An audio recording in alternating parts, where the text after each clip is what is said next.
Bloch liberation army ने 29 और 30 जनवरी की रात को पाकिस्तान पर रॉकेटों की बारिश कर दी थी।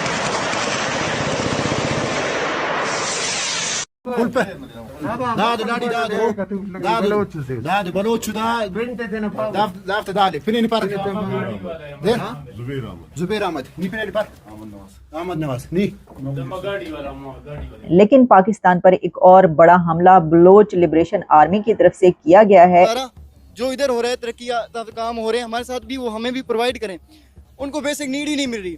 जब वो बात करते हैं तो उनको लापता कर दिया जाता है, उनको उठा लिया जाता है। ठीक है, उन्हें कहा जाता है कि आप गद्दार हैं, आप मुल्क के खिलाफ बात करें। किस किस को इंडिया का एजेंट करार देकर अपनी ही तबाही करते रहेंगे। करेगा बात, वो अपनी बात आगे लेके जाएगा कि मेरी बात मानी जाए। जब नहीं मानी जाएगी साफ वो हथियार ही उठाएगा। आजाद कश्मीर के लोग इस वक्त गिलगित बल्तिस्तान के लोग सड़कों पर हैं। आप चैनल खोल के देखें। दानों की बात। जय हिंद दोस्तों, मेरा नाम है हरीश राज।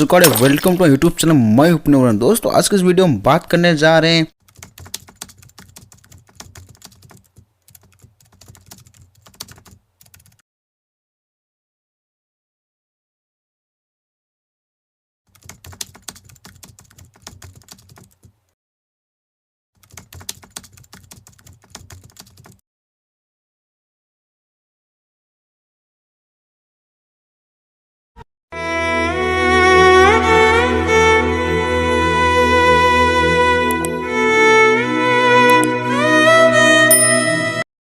जब पाकिस्तान और ईरान के बीच झड़प होती है और पाकिस्तान की तरफ से जवाब दिया जाता है, स्ट्राइक्स की जाती हैं, तो उस पे तो सब प्रोग्राम करते हैं और हम आपको बताते हैं। लेकिन पाकिस्तान पर एक और बड़ा हमला बलोच लिबरेशन आर्मी की तरफ से किया गया है। इसके ऊपर ज्यादा बात नहीं की गई, जबकि ये एक बहुत अलार्मिंग सिचुएशन है। बलोच लिबरेशन आर्मी ने 29 और 30 जनवरी की रात को पाकिस्तान पर रॉकेटों की बारिश कर दी थी और बलोच लिबरेशन आर्मी की तरफ से ये हमला बलोचिस्तान, बोलान के इलाके मच और उससे मुतालिका दीगर इलाकों पर किया गया। ये कोऑर्डिनेटेड मल्टीपल अटैक्स थे और पूरी रात वो शहर और तमाम इलाके धमाकों से गूंजते रहे।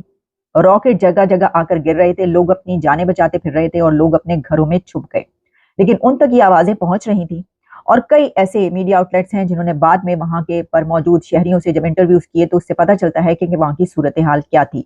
सबसे पहले हमारे सामने ट्वीट आती है जान अटकज़ई, मिनिस्टर जो हैं उनकी, और वो ये कहते हैं कि in March the security forces have successfully थॉटेड 3 coordinated multiple attacks carried out by terrorist affiliated with the Aslam Achhu group. उनका ये कहना था कि असलम अच्छू ग्रुप ने ये हमला किया है। और फिर ये बताया जाता है सिक्योरिटी फोर्सेस की तरफ से कि 9 से ज्यादा दहशतगर्द मारे गए हैं और उसका जो मुकाबला है वो किस तरीके से किया गया। लेकिन इसी के साथ जो बलोच लिबरेशन आर्मी है उनकी कई एक वीडियोस और फुटेजेस वायरल होती रही सोशल मीडिया पर, जो मुबैना तौर पर कहा जाता रहा कि ये उनकी तरफ से हकाल जो एक लिखते हैं उसका वो टैग लगाकर, लोगो लगाकर वो उसको वायरल करते रहे, जिसमें उन्होंने का ये भी कहना था कि कई घंटों से उन्होंने इन इलाकों पर कंट्रोल हासिल कर लिया है और उस पर कब्जा कर लिया है और साथ में गलियों में फिरते हुए वो नजर आए, घर घर जाकर वो जाते हुए नजर आए, घरों में भी घुसे और ये सारी फुटेजेस भी चलती रही। लेकिन इसमें हम ये भी देखते हैं कि बीबीसी के ऊपर इसके हवाले से एक रिपोर्ट पब्लिश हुई और उसमें ये कहा गया, बताया गया कि जब वहाँ के लोगों से ये पूछा गया कि ये क्या सिचुएशन थी, तो वहाँ के लोगों ने ये भी बताया कि जो हमलावर थे वो थाने की छत पर चढ़ गए और थाने की छत पर आकर वो अहलकारों को, पुलिस ऑफिशियल्स को ये कह रहे थे कि अपने हथियार डाल दो। इसी की इस रिपोर्ट में मच पुलिस के कांस्टेबल अब्दुल हमीद के मुतालिक बताया गया है कि जब उनसे बात की गई तो अब्दुल हमीद ने बताया कि जब हमला हुआ तो मैं और कुछ दिगर पुलिस अहलकार, पुलिस ऑफिशियल्स जो थे वो थाने में थे। धमाकों और फायरिंग के दरमियान हमला आवरों में से कुछ थाने की छत पर पहुंचे और पुलिस ऑफिशियल से सरेंडर करने का कहते रहे और कहा कि सरेंडर करो, हथियार डाल दो वरना तुम्हें गोली मार देंगे, वरना तुम्हें उड़ा देंगे। उनका, अब्दुल हमीद कांस्टेबल का कहना था कि हम लोगों ने हथियार हवाले नहीं किए, बल्कि उनको कहा कि हम जान दे देंगे लेकिन हथियार हवाले नहीं करेंगे। उसके बाद फिर उन्होंने ये बताया कि हमने उनके साथ मुकाबला किया जिस दौरान थाने के एसएचओ मारे गए। वैसे पता चलता है कि कितना बड़ा ये हमला था और कई इलाकों पर जैसा बताया गया, और इसमें खुद कुछ बमबार भी शामिल थे जो दाखिल हुए। बहुत सारे लोग ये जानते हैं कि ये जो बलोच लिबरेशन आर्मी है ये अभी कुछ साल पहले की बात है या ये मुशर्रफ के दौर में पहली मर्तबा सामने आई, लेकिन जब हम इसकी तारीख पर या हिस्ट्री पर नजर डालते हैं तो मेरे सामने कुछ ऐसी रिपोर्ट्स आ रही हैं कि जिससे पता ये चलता है कि बलोच लिबरेशन आर्मी तो 1970s के डेकेड से स्टार्ट हो चुकी थी। यानी इसका 2000 में ये स्टार्ट नहीं हुई, ये 70s में स्टार्ट हो चुकी थी और जुल्फिकार अली भुट्टो के दौर में भी इनकी कार्रवाइयां जारी थी। इंडिया कहाँ पहुँच गया इस वक्त? इंडिया कहाँ तक पहुँच गया इस वक्त? हम इंडिया पे इल्ज़ाम तो लगा देते हैं सारे के सारे, लेकिन इंडिया देखे पूरी दुनिया में अपने अच्छा असर रसूख बनाया हुआ है, लेकिन पाकिस्तान आज के कहाँ पे खड़ा है?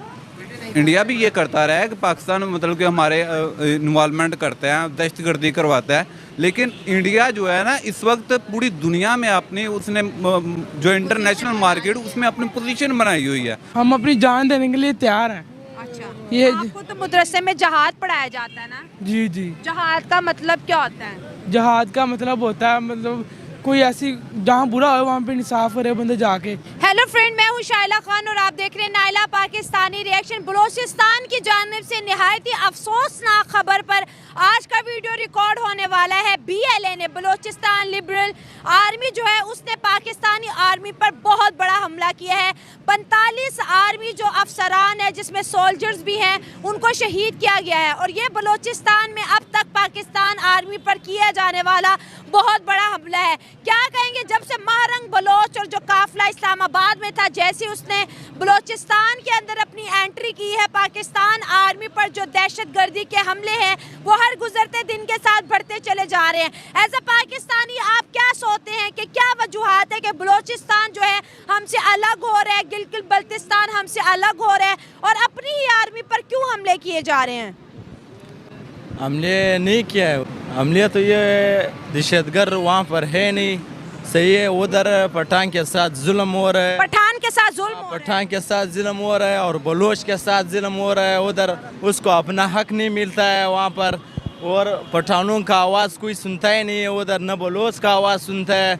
सही है, हमारा बंदे अगवा करता है, हमारा बंदे से मर जाता है, इसका कातिल भी नहीं मालूम नहीं होता है। सही है, हमारा उधर हमारा पठान न दहशतगर्द है न बलोच दहशतगर्द है, हम कारोबारी लोग हैं। सही है, ये दहशतगर्दी पता नहीं कौन करता है। तो आर्मी, आपने कहा कि ना पठान दहशतगर्द है और ना ही बलूचिस्तान के लोग दहशतगर्द हैं, लेकिन हमें उठाया जाता है, हमें मारा जाता है। आज तक 77 सालों से यही मसला है, ना पठान खुश ना बलोची खुश। आपको इसकी वजूहात क्या लगती हैं कि आखिर क्यों एक पाकिस्तानी हो के भी हम एक कौम क्यों नहीं बन पाए? बस नहीं बनता, ये लोग हमारा को ये बोले नहीं है तुम पाकिस्तानी नहीं है, पठान पाकिस्तानी नहीं है, पठान पाकिस्तानी नहीं है।